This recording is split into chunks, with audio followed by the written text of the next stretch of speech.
nós temos pregado, os pastores, nos textos da leitura bíblica do nosso plano anual. Eu vou interromper pelo que aconteceu essa semana e convido você para nós refletirmos sobre qual deve ser a atitude de um cristão, de um discípulo de Jesus Cristo, à luz da corrupção moral da nossa nação. Então, abra sua Bíblia, por favor, no livro do profeta Miqueias. Miqueias é logo depois de Jonas e antes de Naum.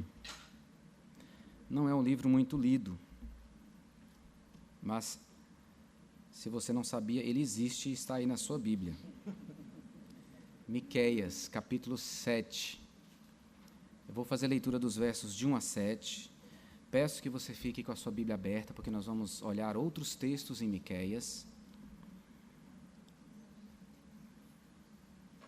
Ouça com fé, com atenção, aquilo que o Senhor nos fala nessa noite, na sua palavra. Miqueias, capítulo 7. Vou esperar todos abrirem, para que você possa acompanhar a leitura.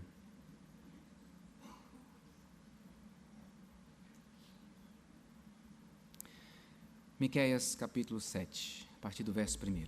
Ai de mim, porque estou como quando são colhidas as frutas do verão, como os rabiscos da vindima.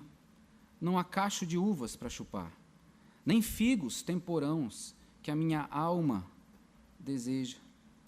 Pereceu a terra o piedoso, pereceu da terra o piedoso.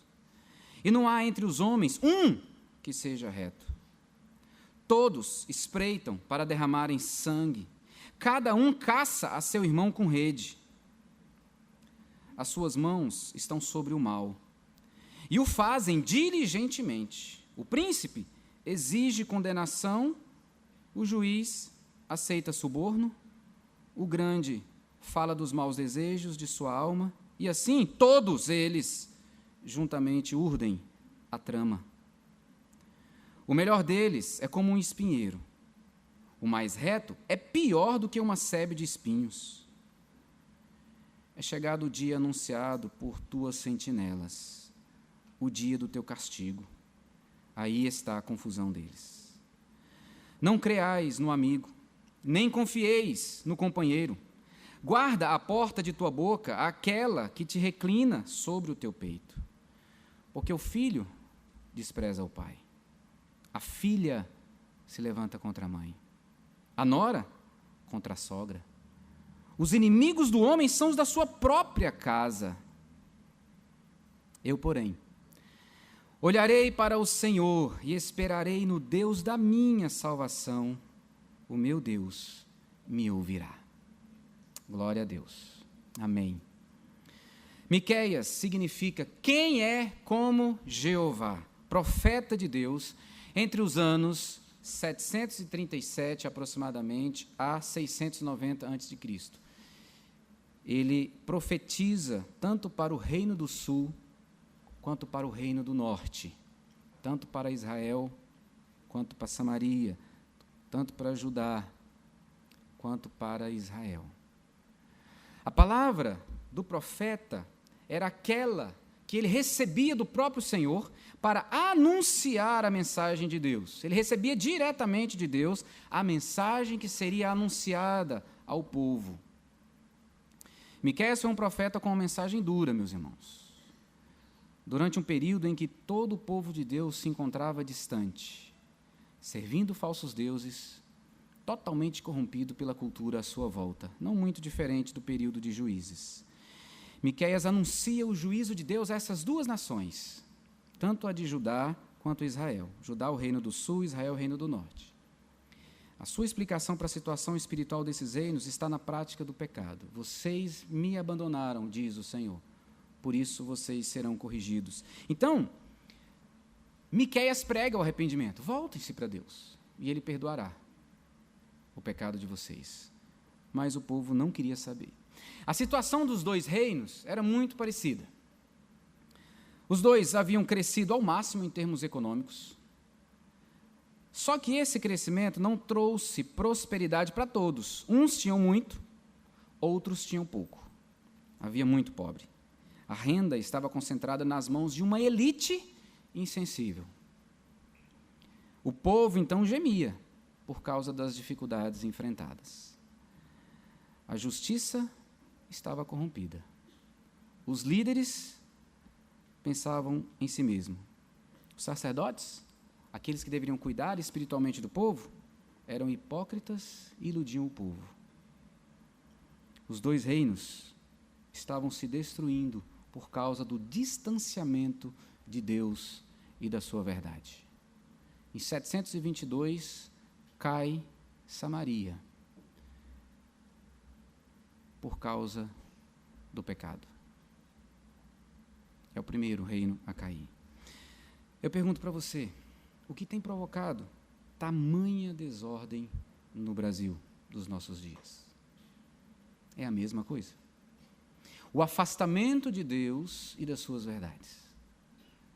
As pessoas dizem conhecer Deus, dizem ser religiosas, mas não andam com Deus, nem segundo a vontade e a verdade desse Deus revelada na palavra.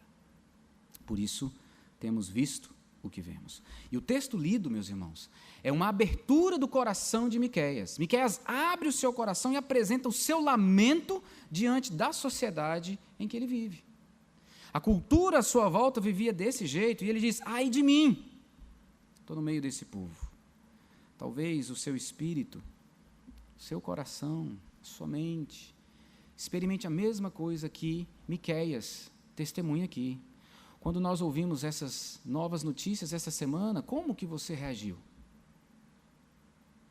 Quando você vê que ninguém escapa, que aquele que defendia uma coisa está totalmente envolvido, maculado por essa coisa.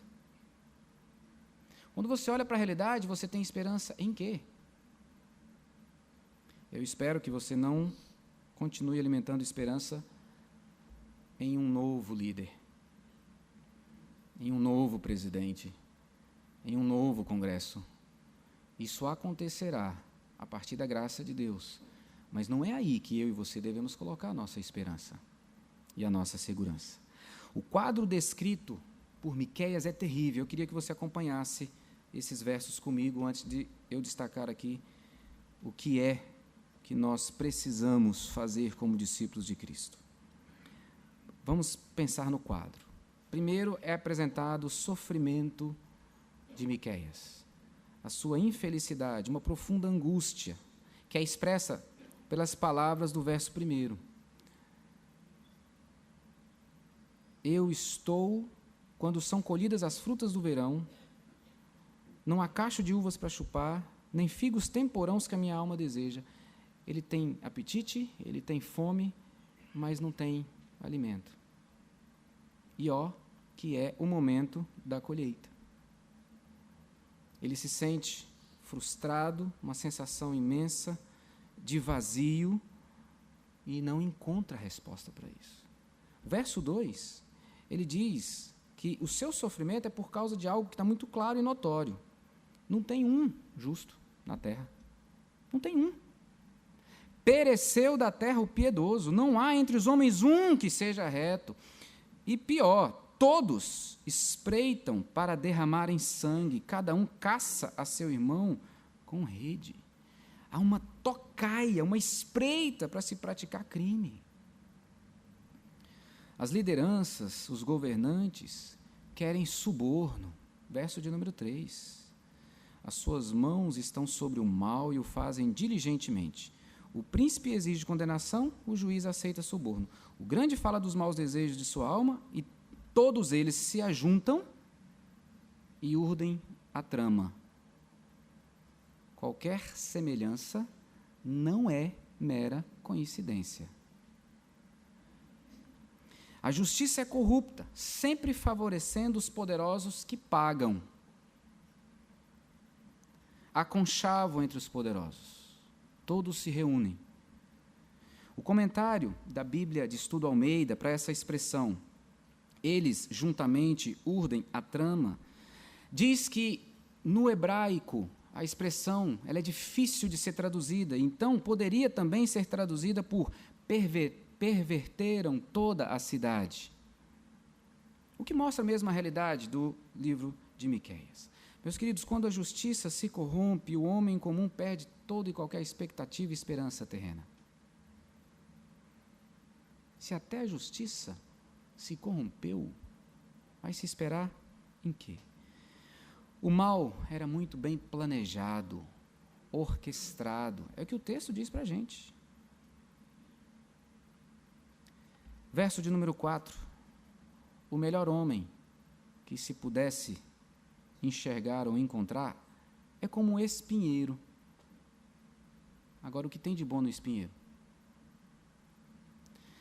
A figura usada por Miqueias é para mostrar que machuca, que fura, que não tem o que se aproveitar, promove sofrimento. A ética do sistema apresentada, meus irmãos, por Miqueias, está influenciando de tal forma a sociedade que nem dentro de casa pode se esperar verdade, justiça, amor. Olha o que ele diz no verso de número 5. Cuidado com o amigo. Não creais no amigo, não confieis no companheiro. Guarda a porta de tua boca aquela que reclina sobre o teu peito. Cuidado com o que você fala com a sua esposa. Verso de número 6. O filho despreza o pai, a filha se levanta contra a mãe, a nora contra a sogra, os inimigos do homem estão dentro de casa. A coisa está tão terrível na sociedade que chegou para dentro de casa. E nem a família consegue mais experimentar e viver as verdades ensinadas pelo Deus eterno, o Deus dessa família. Não se pode confiar em ninguém. Meus irmãos, quando a estrutura da sociedade está corrompida como vemos, cuidado, porque isso está entrando dentro das famílias, dentro dos lares. O que se encontra nesse cenário? Divisão, desconfiança, brigas, até a família se desintegra. Todo esse quadro, mostrado pelo profeta, é negro, é deprimente, é sem esperança. Nos lembra a situação do Brasil. Todavia, não terminou aqui. Temos o verso 7 e podemos dar glória a Deus, porque é em cima do verso 7 que nós vamos tirar aquilo que eu e você precisamos viver como discípulos de Cristo. Vamos ler juntos? Verso 7. Eu, porém, olharei para o Senhor e esperarei no Deus da minha salvação. O meu Deus me ouvirá. Diante da situação caótica, moral e ética que nós vivemos no Brasil, qual deve ser a sua ação como discípulo de Jesus Cristo? O que você tem que fazer? Primeiro, você precisa fazer uma leitura crítica do cenário, identificar o que de fato está acontecendo, confrontar com a palavra de Deus e denunciar. Vou repetir. Você precisa fazer uma leitura crítica do que está acontecendo.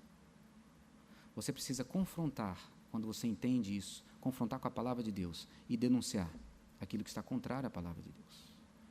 Veja, como Isaías, Miqueias reconhece que ele habita no meio desse povo e que ele está corrompido como esse povo. Lembra do que Isaías falou, Isaías 6? Ele diz assim, quando ele está diante de Deus e olha para o trono de Deus, ele fala assim, olha, eu estou no meio de um povo de impuros lábios, eu mesmo sou um pecador, um homem de lábios impuros. Ai de mim! E Miqueias faz a mesma coisa, quando ele olha para o cenário da sociedade, ele fala assim, ai de mim, porque eu sou esse povo, eu estou no meio dessa nação. Então ele começa olhando para o próprio coração, porque ele vê a sua miséria e a do povo que o cerca, quando ele olha para a sociedade à sua volta. Mas ele não se cala. Quando ele enxerga isso, ele denuncia. Abra a sua Bíblia, lá, no capítulo 1 de Miqueias. Verso 5, ele diz assim, tudo isso que está acontecendo por causa da transgressão de Jacó e dos pecados da casa de Israel. Qual é a transgressão de Jacó? Não é Samaria? E quais os altos de Judá? Não é Jerusalém? A cidade se auto-idolatrava.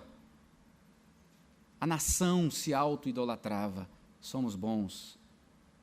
estamos crescendo, nossa economia é excelente. Pecado. Capítulo 3, versos 9 e 10. Olha o que ele fala dos governantes. Ouvi agora isso, vós cabeças de Jacó, é a expressão para governantes, e vós chefes da casa de Israel, que abominais o juízo e perverteis tudo o que é direito, e edificais a Sião com sangue, e a Jerusalém com perversidade. Ele critica, ele está vendo. Verso de número 11, olha o que ele fala sobre os magistrados, aqueles que deveriam zelar pela justiça. Os seus cabeças dão as sentenças por suborno, os seus sacerdotes ensinam por interesse. Agora ele está falando dos guias espirituais, dos religiosos. E ainda se encostam ao Senhor dizendo, não está o Senhor no meio de nós? Nenhum mal nos sobrevirá. Os religiosos achavam e defendiam e pregavam, Deus está no nosso meio, você vai ver como vai dar, tudo vai dar certo. E Deus está dizendo, eu vou vir com a minha justiça sobre vocês. E os religiosos, não, esse profeta aí não sabe o que está falando. Miqueias sabe tudo o que está acontecendo porque ele analisa e faz crítica, e ao fazer crítica, ele denuncia. Capítulo 3, versos de 1 a 3, olha o que ele diz sobre o que está acontecendo com os pobres. Disse eu, ouvi agora vós cabeças de Jacó, liderança, e vós chefes da casa de Israel, liderança, não é a vós outros que pertence saber o juízo? Os que aborreceis o bem e amais o mal, e deles arrancais a pele e a carne de cima dos seus ossos, que comeis a carne do meu povo, e lhes arrancais a pele, e lhes esmiuçais os ossos, e os repartis como para a panela, como a carne no meio do caldeirão? Vocês estão explorando, sugando o máximo daqueles que não têm, vocês que deveriam cuidar deles. Há uma falsa religiosidade, a idolatria está reinando, e ele vê isso, então ele não se cala, ele fala, meus irmãos, eu e você precisamos falar sim, do que está errado, olhando para a palavra, a gente confronta o que nós vemos nas mídias com a palavra, e falamos, isso aqui está errado, porque Deus ensina assim, assim e assim, nós precisamos viver assim, assim e assim, porque quando fazemos isso, não apenas denunciamos o pecado, mas anunciamos quem é o nosso Deus, e essa é a primeira atitude minha e sua. Será que é assim que o povo de Deus tem agido?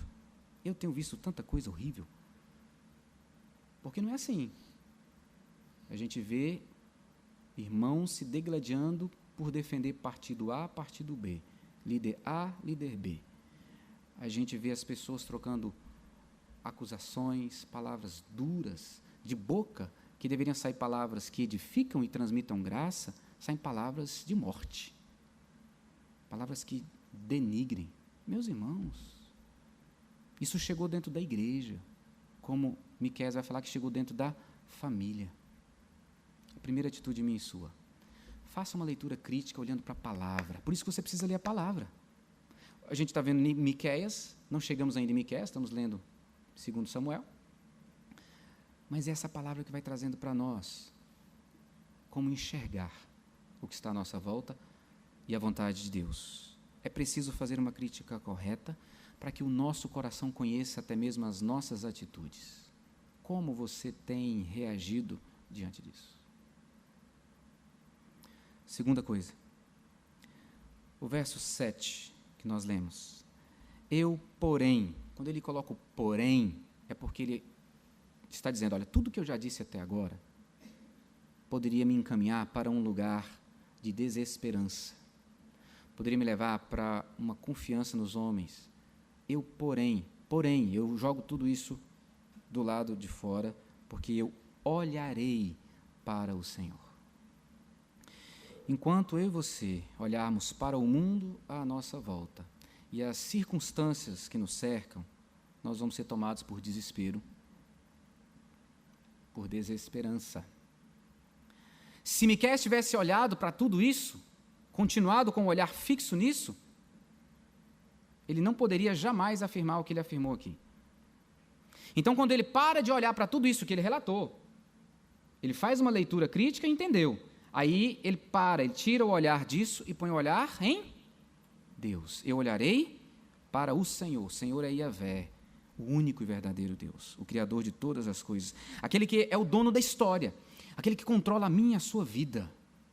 É para Ele, para esse Deus que Ele olha. Quando eu e você olhamos para esse Deus, o nosso coração se enche de esperança. Porque sabemos que Ele está no controle, que o que está acontecendo, inclusive, é por ação direta ou indireta, permissiva dEle, para que toda sujeira venha à tona e possa se efetuar a justiça. Para que a verdade venha à tona e nós possamos olhar de forma crítica e agir em resposta a isso. Deus, Yahvé, Senhor, é o dono da história, da minha e da sua história. O Brasil não está largado, meus irmãos. O Brasil pertence a Deus. E Ele está aplicando a sua justiça por causa de um povo que abandonou as suas verdades.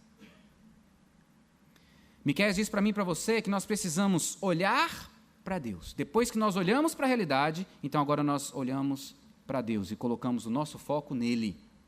O Deus que nunca perde o controle de nada. Embora em certos momentos eu e você possamos olhar para o cenário tão nebuloso que a gente acha que Deus não está presente aqui. É impossível. Não, Ele está. Ele está. O que nos parece sem sentido será usado por Deus para a sua justiça. Creia nisso. Precisamos olhar para o Deus da história, para o Deus da nossa vida. Se você ficar olhando só para a situação do nosso país, a palavra aqui no hebraico para olhar é quem vigia, quem presta atenção porque vai ver acontecer alguma coisa. É assim que Miqueias olha. É assim que eu e você precisamos olhar. Nós olhamos para Deus com expectativa. Sabe quando você fica assim, vai fazer o gol? Vai fazer o gol? Vai fazer o gol? E vai fazer. É assim, essa expectativa. Eu estou olhando para o Senhor e Ele vai agir.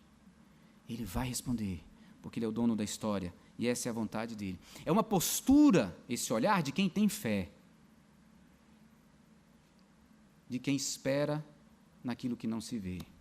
De quem tem convicção de que vai acontecer.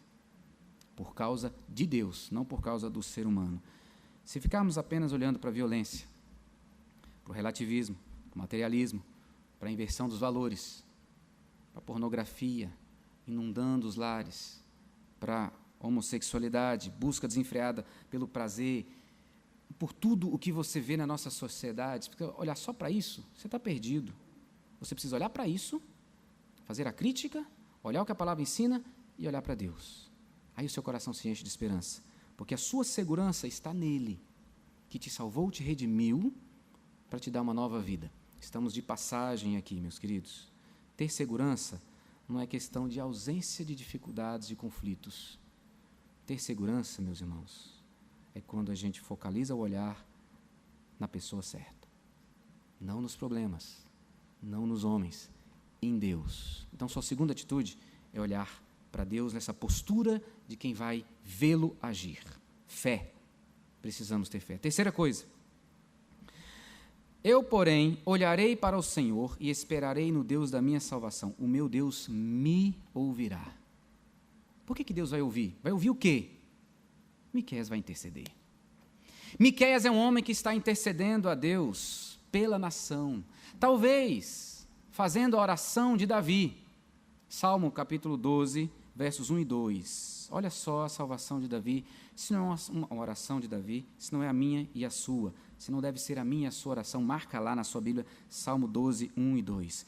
Socorro, Senhor, porque já não há homens piedosos. Desapareceram os fiéis entre os filhos dos homens. Falam com falsidade uns aos outros. Falam com lábios bajuladores e coração fingido. Socorro, Senhor. Ouvirá é o mesmo termo usado para Deuteronômio quando diz: ouve, Israel, o Senhor é o único Deus. É o chamar. Então significa um ouvir de quem vai conceder algo. Deus ouvir significa que Ele vai responder. Quando Ele diz, o meu Deus me ouvirá, é como se Ele dissesse, Deus vai fazer aquilo que eu estou pedindo. Porque o que Ele está pedindo é segundo a vontade desse próprio Deus, diante do cenário caótico que Miqueias apresenta para a gente. Então, isso dá certeza para o profeta que Deus vai atender a oração, como o salmista tinha. O que fez o ouvido, acaso não ouvirá? E o que formou os olhos, será que não enxerga? Salmo 94, verso 9. Essa é a fé que você tem. Temos. Aquele que me fez, que fez o meu ouvido, será que não está me ouvindo? Está ouvindo. E ele vai atender? Vai. O meu papel e o seu papel diante dessa situação caótica. Primeiro, fazer uma leitura correta da realidade para enxergar o nosso próprio agir. Fazer a crítica certa, à luz da palavra. Olhar para Deus. Ver o que Ele está fazendo. Ter fé naquilo que Ele vai fazer. E interceder, meus irmãos, interceder. Precisamos nos dedicar à oração. A oração, sim, nos aproxima de Deus, nos permite ter intimidade com Ele. A oração nos faz conhecer o coração de Deus para viver segundo a vontade dEle. A oração é um meio pelo qual Deus cumpre os seus propósitos, então nós precisamos orar, precisamos interceder. Todas as quartas-feiras nós temos reunião de oração aqui, cadê você? Para dedicar 1 hora. 1 hora. De 7h30, das 19h30 às 20h30. A gente canta, a gente lê a palavra e a gente ora. Cadê você para interceder pela nação aqui junto com a igreja? Mas temos que interceder em casa, reúne sua família, vamos orar pela nossa nação, vamos pedir a Deus. Nós precisamos, meus irmãos, interceder pela nossa nação. Paulo, escrevendo a Timóteo, diz: antes de tudo, recomendo que se façam súplicas, orações, intercessões, ações de graças por todos os homens, pelos reis e por todos os que exercem autoridade, para que tenhamos uma vida tranquila e pacífica, com toda piedade e dignidade. Isso é bom e agradável perante Deus, nosso Salvador, que deseja que todos os homens sejam salvos e cheguem ao conhecimento da verdade. Intercessão. Eu e você precisamos interceder. Não é falar mal, é interceder. Não é ficar xingando e brigando com os outros, é interceder. Não é reclamar e murmurar, é interceder. Meus irmãos, não é apenas denunciar, fazer a leitura crítica correta, é interceder ao Senhor. Não é deixar para lá, não é ser indiferente, como ouvimos pela manhã, é interceder, é pagar o preço da oração.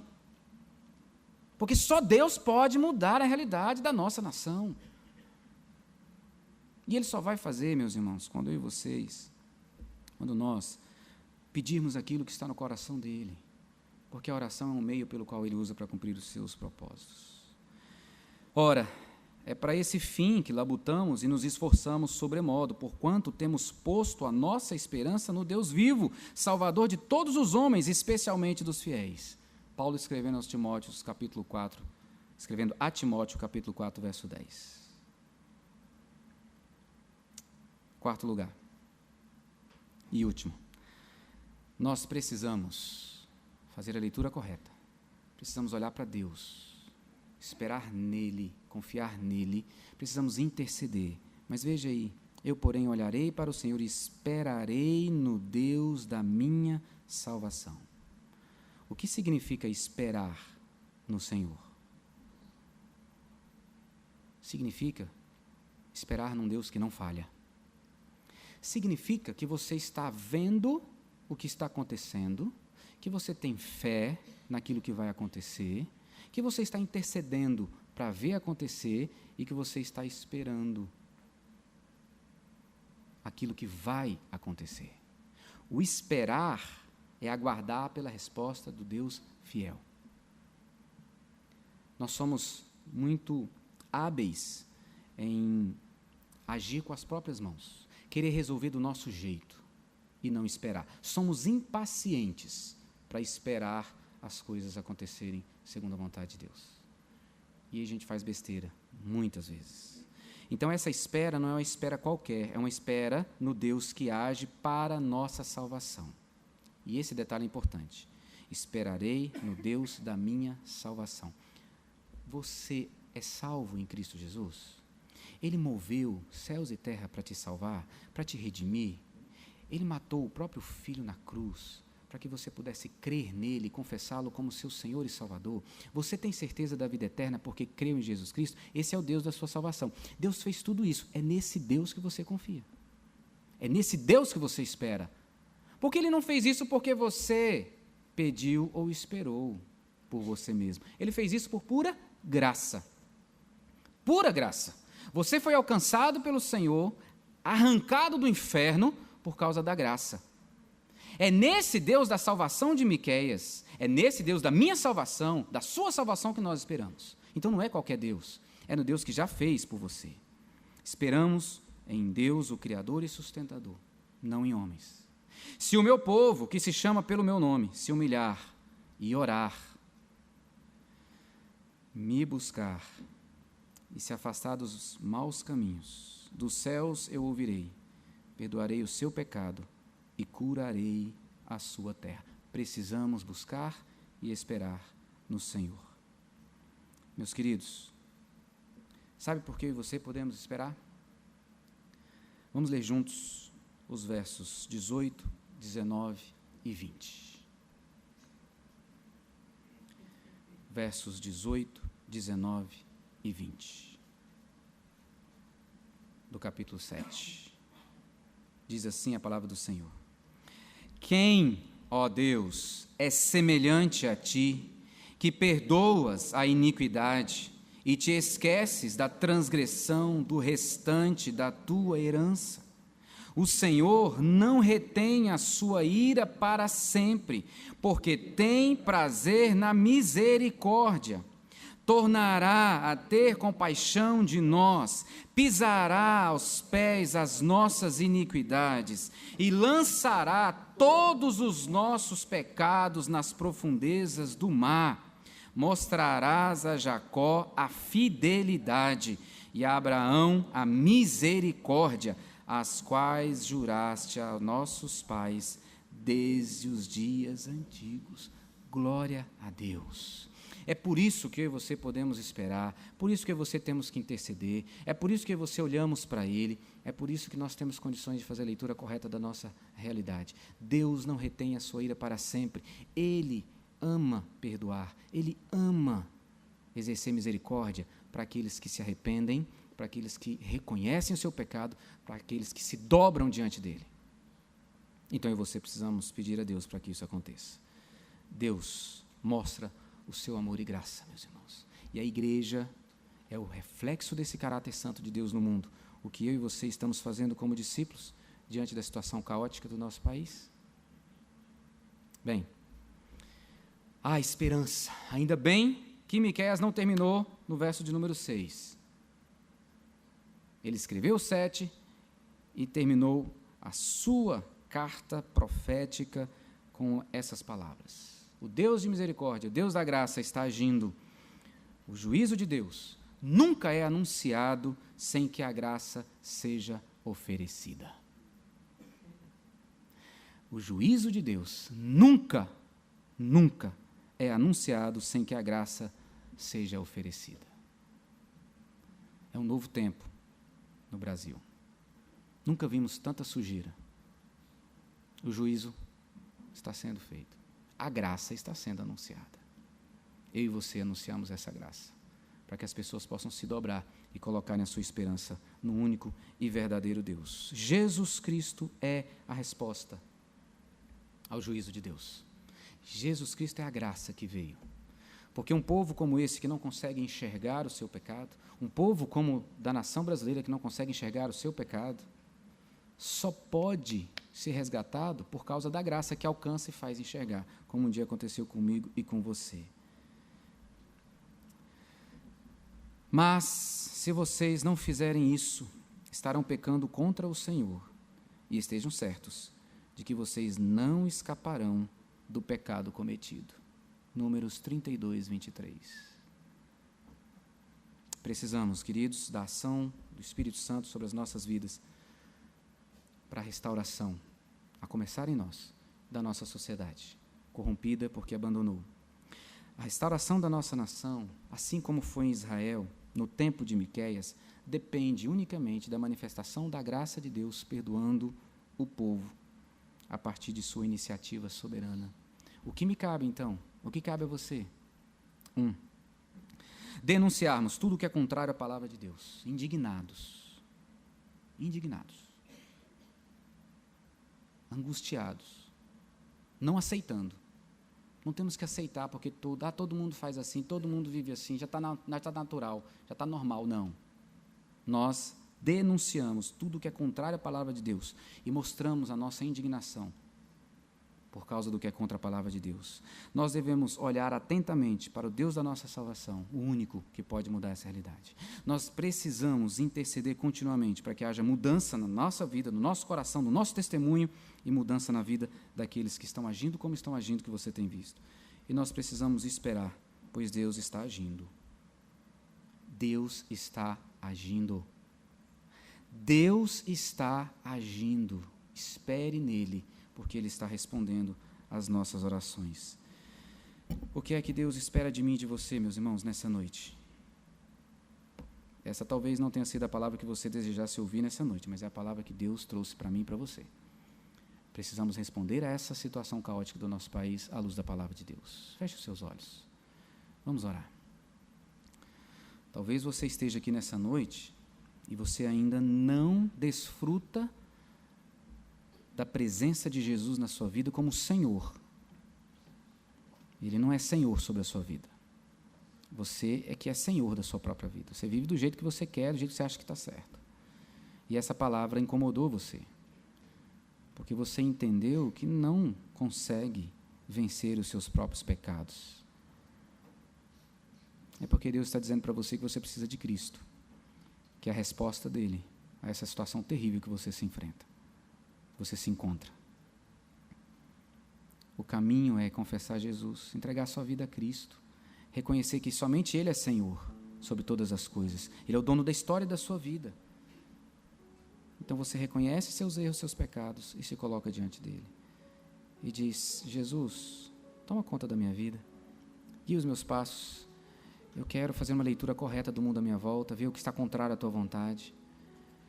Eu quero ser parte desse corpo que intercede para a mudança da nossa nação, para a salvação das pessoas.